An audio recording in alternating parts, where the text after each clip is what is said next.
Hello, my name is Arnaud Soulier and I teach ICS cybersecurity. In this new video, I will not directly talk about ICS cybersecurity, but I will talk about what is currently known as artificial intelligence, AI, or maybe if I try to narrow it down, mostly machine learning. And what we were going to discuss today is TinyML for tiny machine learning, which refers to the use of small microcontrollers to perform, I would say, a first level of machine learning, something that is quite small, but still quite powerful. Of course, I'm interested into that because of the implication and the use case in industrial control systems. I'm trying to add a lot of AI to my new ICS setups for my next trainings. So I'm experimenting a little bit. And today I wanted to show you what software and hardware I'm using to, I would say, train or at least discover this new topic. And I'm going to use some product by Seed Studio. So it's a company that does a lot of very great open source hardware and software. So today I have two things. The first one that I have, I hope that you can see that on the camera.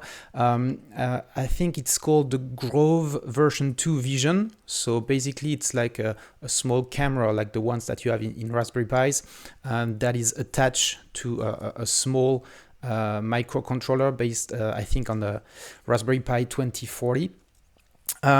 So this is the device that I will use primarily, and I will use that with the only software I'm going to use is my web browser, and I'm going to use SenseCraft, which is again a service provided by Seed Studio.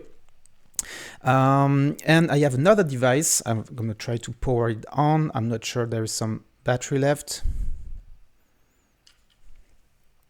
So this is the SenseCap Watcher. I've bought that during the Kickstarter campaign. It's a really, really neat hardware AI companion. I think that's how they describe it. I'm not gonna really use that today because I'm still facing a little issues in what I want to do with it. But basically it shares the same camera and AI module as the small Grove module that I show you. So basically the idea is that the process will be very similar. Okay, so first thing, there is a lot of already pre-trained models. I'm not gonna list all of them, but as you can see, you have something that allows to detect French fries, etc. That's not the topic of today. The topic of today is how easy would it be to create my own tiny machine learning model to try to recognize the objects that I want to recognize, okay? So basically to do that, you go to the training tab and you switch browser apparently because it's not supported in Firefox. So let's do that very quickly.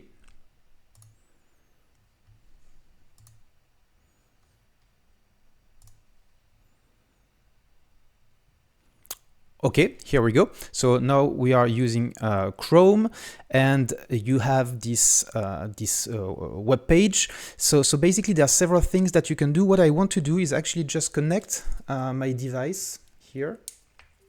Okay, so it's powered on. And now I can select here my Grove version 2, click connect. And directly from the web page, I'm able to see, okay, that's me in low quality, but basically that's what is the camera is seeing at the moment. And so it's as easy as taking pictures, classifying the data, and then launching the training, okay?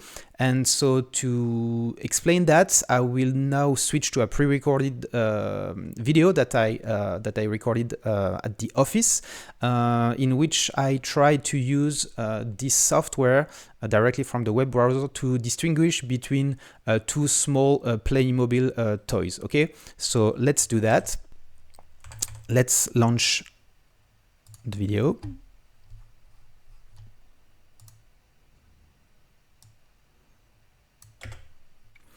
Okay, so as you can see, the first thing is that I'm taking some picture of one of the figurines that I will call supervisor. So you need to take about 30 pictures minimum, I think. So I do about 40 of them. The idea is to change the angle a little bit each time, move the head, and the other one would be the field technicians. Okay, so that's what I was able to find in the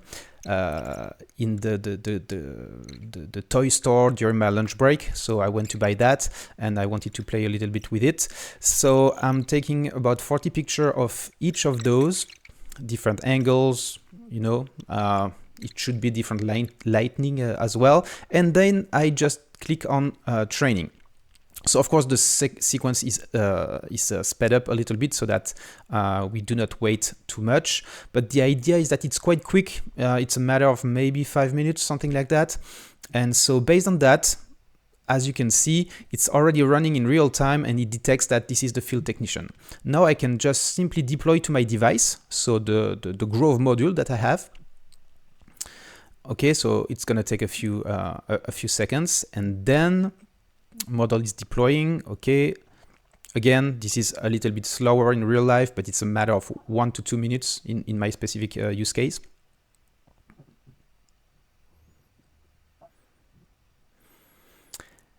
And now, as you can see, it can in real time identify when there's a field technician in front of the camera. And if I replace the small toy with the other one, the one that I called the supervisor, it's going to be easily detected as the supervisor. Okay, so let's switch.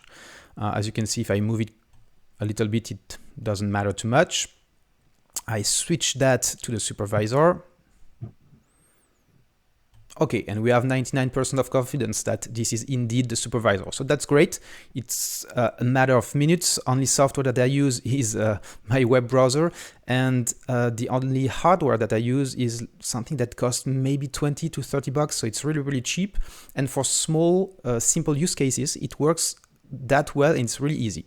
Problem, as you can see now, when there is nothing in front of the camera, it's detected as field technician. Okay, and of course, if I use another toy figurine, it's gonna be falsely detected as the supervisor. So I'm not saying it's perfect.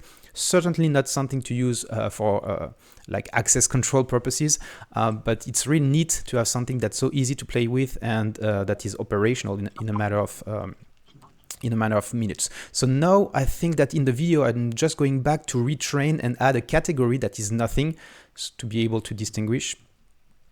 Okay, I'm also trying to trick. So this is like the supervisor with the helmet and the high-vis jacket from the field technician. As you can see, the confidence score is lower, but it's still detected as the supervisor, probably because of the all black cloth, I would say. Okay, so again, it's not foolproof, but it does work pretty well. Okay, let's go back. Let's add a new category. As you can see, that was me at work. I was wearing a shirt, which is unusual. Okay, I'm connecting to the device, adding a new category that's called nothing, and just taking a few pictures. And then I will start the training again. So of course I will put the links in the description, both to the hardware and the website. And again, this is not sponsored, but it works so well, and I'm really happy to try to praise the Seed Studio company.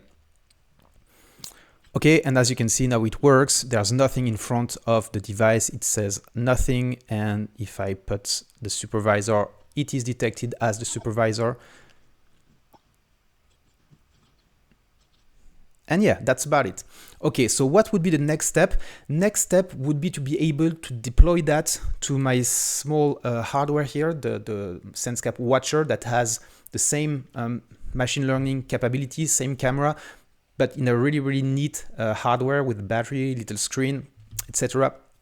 And that can be integrated into, I would say, other ecosystem with Node-RED, for example. That's what I'm planning to use. At the moment, I'm not able to do that, so that will probably be my my next video.